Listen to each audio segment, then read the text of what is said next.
every single day I've actually been hitting goals. I've just been setting them kind of randomly. Like yesterday, I was like, I want to get to 280 backers, and it's been happening every day. So I'm just making these in my head, and then it's like a prophecy that fulfills itself. Today, I want to get to 14,000 on Dave's Vault, and you can help us get there. We are crushing it on this fantasy comic book. Absolutely beautiful art. Wonderful classic style storytelling. If you love the old school Marvel, if you love what comics used to be, this is going to be the book for you. The link will be in the description below. Please back our book and support the channel today. All right, I got sent an interesting article this morning. I Can't Stop About Wanda Maximoff Driving a Buick by Andrew Gruttadaro. I hope I got that name right. This is on The Ringer. And gosh, I mean, these mainstream media articles about these Marvel TV shows, movies, new comic initiatives, whatever they are, all the time, Marvel TV pop culture, are always so cringe. You just get the simpiest takes. I mean, these people are just so obsessed over the minutia details that they're sitting there just like panting at the mouth. They're doing the soy mouth, of course. You can visualize this now. A guy with a scraggly beard, some glasses, kind of balding, looking kind of funky and chonky, sticking his mouth wide open, like a little with baring his teeth and a smile. It's maybe the way that they communicate with each other. Maybe they're a different species, and this is kind of the way they get in their pack dynamics. And whoever does the biggest soy mouth actually doesn't get the girl because they. I don't think these people reproduce. But that's probably a good thing. Anyway, this person can't stop thinking about Wanda Maximoff driving a Buick. Oh my gosh. The penultimate episode of WandaVision was full of reveals, but one in particular is more concerning than the rest. Now, I watched this. I did not even think about the Buick once until I read this article. I really didn't even realize what kind of car she drove, but looking back on this, I'm going to tell you exactly why he can't stop thinking about the Buick, and it's a pretty obvious thing that he missed the implications of to make his bizarre soy-filled rant here. I'm really sad about this series. It started off so great, in my opinion. It went with these interesting episodes that were really paying homage to old school pop culture from the 50s, 60s, 70s, 80s.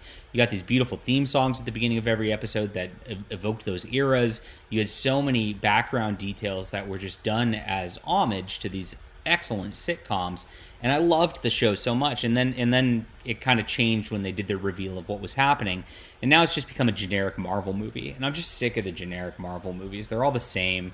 You know, this one's two strong female leads fighting each other in this last episode. Oh boy, yawn again.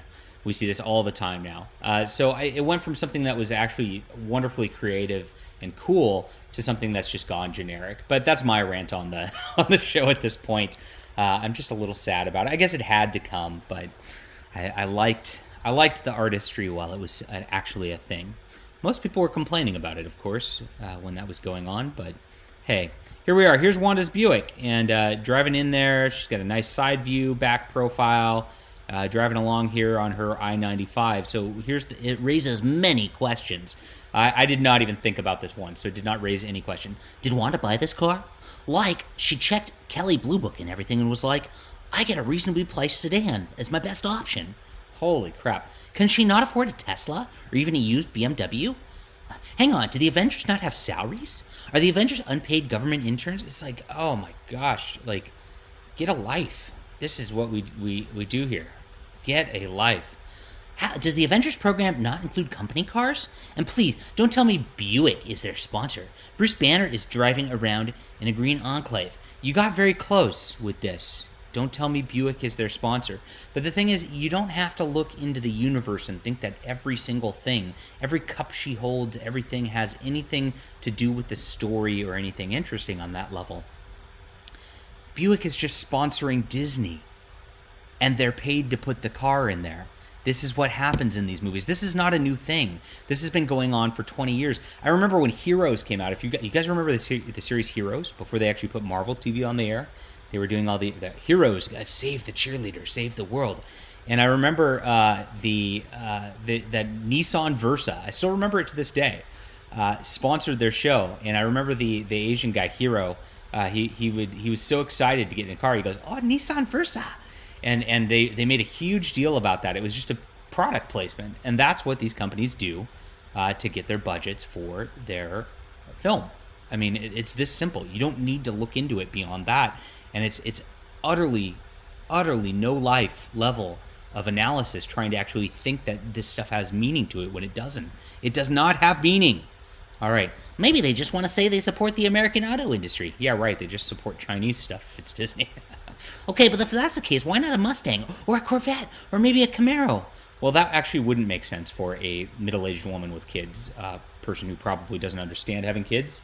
It's very difficult to get kids into a Mustang. I have a Mustang, and it's, that's not really your family drive-around car. All right. And wait, are some of the Avengers driving Audis in Endgame? Why doesn't Wanda get an Audi? I mean, here we go. I mean, how many questions do you have on this stupid thing? It's just a product placement for Disney. Not everything has meaning, you idiot soy boys who write these articles. I don't even know why the Ringer would approve this article. It's just so stupid in my estimation. Whew. Wow. But we can get a chuckle at it. So I guess we had our fun, and maybe that was the point. Maybe we're supposed to just laugh at this guy.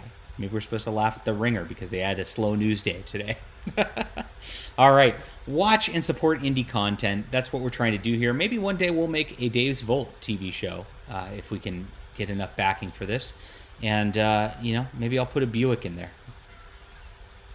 But that'll be kind of out of place. Let me know what you think. Hit that like and subscribe button. Love to hear from you. I love to hear your thoughts on WandaVision at this point. We'll be back soon.